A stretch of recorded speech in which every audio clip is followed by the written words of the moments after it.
El verdadero peligro no es pelear, es acostumbrarte a hacerlo, aun cuando peleas tanto que el miedo desaparece. La adrenalina deja de sentirse y la violencia se vuelve rutina. Algo cambia dentro de ti.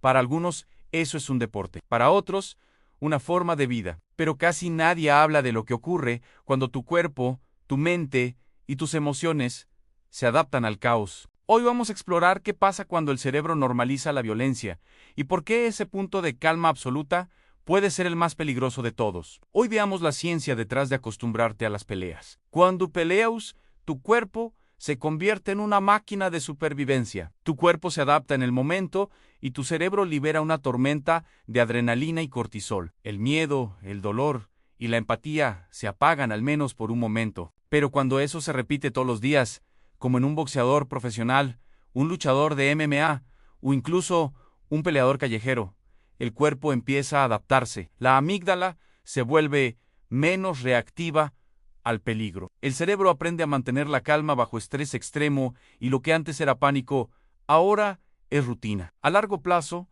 los músculos se endurecen, los reflejos afilian y la piel alrededor de las orejas puede deformarse. Sí, eso que ves en los luchadores se llama oreja de coliflor.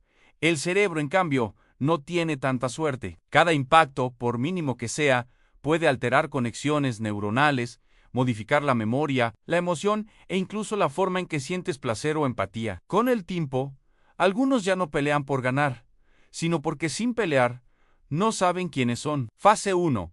El cuerpo aprende a recibir. Todo empieza con dolor. La primera vez que te golpean, el cuerpo entra en pánico, los músculos se tensan, la respiración se corta y el cerebro solo piensa en una cosa: sobrevive. Pero repite lo suficientes veces y el cuerpo empieza a entender el juego. La piel se vuelve más dura, los músculos aprenden a absorber el impacto y los nervios dejan de reaccionar igual. Los boxeadores, por ejemplo, llegan a desarrollar microcallos en los nervios del rostro, una especie de anestesia natural producto del entrenamiento. El dolor literalmente solo se vuelve información, un mensaje que el cerebro traduce en estrategia. Lo curioso es que no solo el cuerpo se adapta, también el sistema nervioso. Cada golpe refuerza conexiones entre la amígdala y la corteza motora. Básicamente aprendes a responder con precisión, incluso bajo miedo.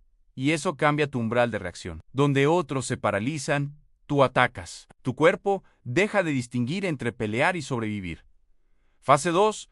El cerebro se hace frío. Después de un tiempo, algo más profundo cambia. El miedo en esa sensación que antes te hacía temblar, ahora se apaga. Tu amígdala, la alarma del cerebro, empieza a reaccionar menos y el sistema límbico se reajusta. El cuerpo ya no dispara la misma cantidad de adrenalina y ni el corazón late tan rápido. Literalmente te vuelves más difícil de asustar.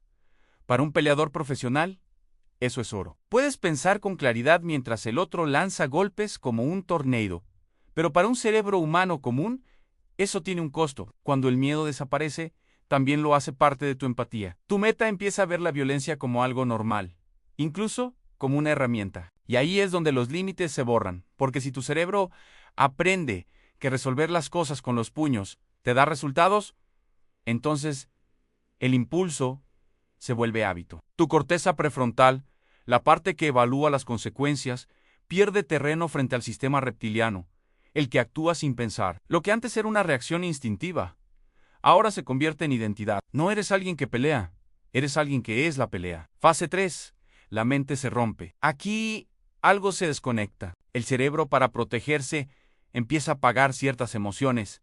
Miedo, culpa, tristeza, todo se vuelve ruido de fondo. Y con cada golpe, pequeñas redes neuronales se van deteriorando, especialmente en zonas como el hipocampo y el lóbulo frontal, las mismas que controlan la memoria, el juicio y el autocontrol. En el boxeo, a esto le llaman síndrome de peleador, una forma de encefalopatía crónica por microgolpes repetidos. En términos simples, es como si el cerebro envejeciera antes de tiempo. Cambios de humor, lentitud al hablar, pérdida de memoria, incluso conductas agresivas fuera del ring. Y lo más peligroso es que muchos ni se dan cuenta hasta que ya es tarde. Fuera del deporte, la cosa se pone más oscura. Los que pelean en la calle por sobrevivir o por costumbre desarrollan un tipo de estrés postraumático inverso. En lugar de huir del peligro, lo buscan. Su cuerpo necesita la descarga de adrenalina para sentirse vivo y sin ella, todo lo demás les parece aburrido e incluso vacío.